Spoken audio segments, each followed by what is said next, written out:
Rajasudha channel కి స్వాగతం। మన రాజసుధా ఛానల్ ద్వారా మరి అనేక సమస్యలకి చక్కటి పరిష్కార మార్గాలెన్నో మనం తెలుసుకుంటున్నాం। మరి సక్సెస్ కి టిప్స్ కూడా తెలుసుకుంటున్నాం। మరి ఈ రోజు మనం తెలుసుకోబోయే ముఖ్యమైన విషయము స్త్రీలు ఏ విధంగా ఉంటే చక్కటి ఐశ్వర్యం।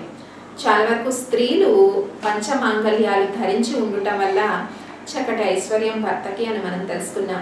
అయితే స్త్రీలు ఏ రకంగా ఉంటే మరి ఇంట్లో చక్కటి ధనాభివృద్ధి తరగని సిరి సంపదలు కలుగుతాయో తెలుసుకుందాం। స్త్రీలు సాధారణంగా పంచమాంగళ్యాలతో ఉండాలట, అంటే మెడలో మంగళసూత్రం, కాలికి మెట్టెలు, మరి నుదుటన చిన్నగా కుంకుమ బొట్టు, ఇలా ఇవన్నీ కూడా పంచమాంగళ్యాలుగా చెప్పారు మన పెద్దలు। మరి ఇవే కాకుండా స్త్రీలు చాలా వరకు గజ్జల్ని ధరించాలట కాలికి। ఎందుకు ధరించాలి? మన నాభి నుంచి కింద వరకు ఉన్న శరీర భాగము అంతా కూడా రాక్షస భాగము అంటారు। మరి ఈ భాగంలో వెండిని ధరించడం వల్ల మరి చక్కగా నాడీ మండల వ్యవస్థ వృద్ధి చెందుతుందట।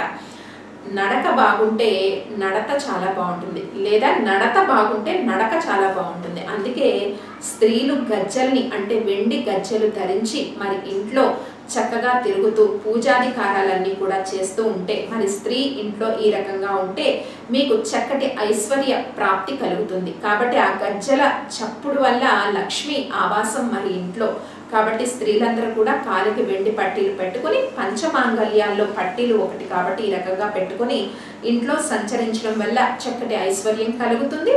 మరి అలాగే చక్కగా నడక చక్కగా ఉంటుంది, నాడీ మండల వ్యవస్థ కూడా వృద్ధి చెందుతుంది। కాబట్టి స్త్రీలు గజ్జలు ధరించడంలో ఇన్ని లాభాలు ఉన్నాయి, చక్కటి ఐశ్వర్య ప్రాప్తి కూడా ఉంది। కాబట్టి స్త్రీలందరూ కూడా వెండి పట్టీల్ని ధరించడం వల్ల, మెట్టల్ని పెట్టుకోవడం వల్ల, మరి అలాగే మెడలో మంగళసూత్రం, చేతికి గాజులు, మరి నుదుటన కుంకుమ బొట్టు, ఇవన్నీ కూడా పంచమాంగళ్యాలుగా మన పెద్దలు చెప్పారు। కాబట్టి వీటిని ధరించి ఇంట్లో తిరగడం వల్ల చక్కటి ఐశ్వర్య వృద్ధి కలుగుతుంది।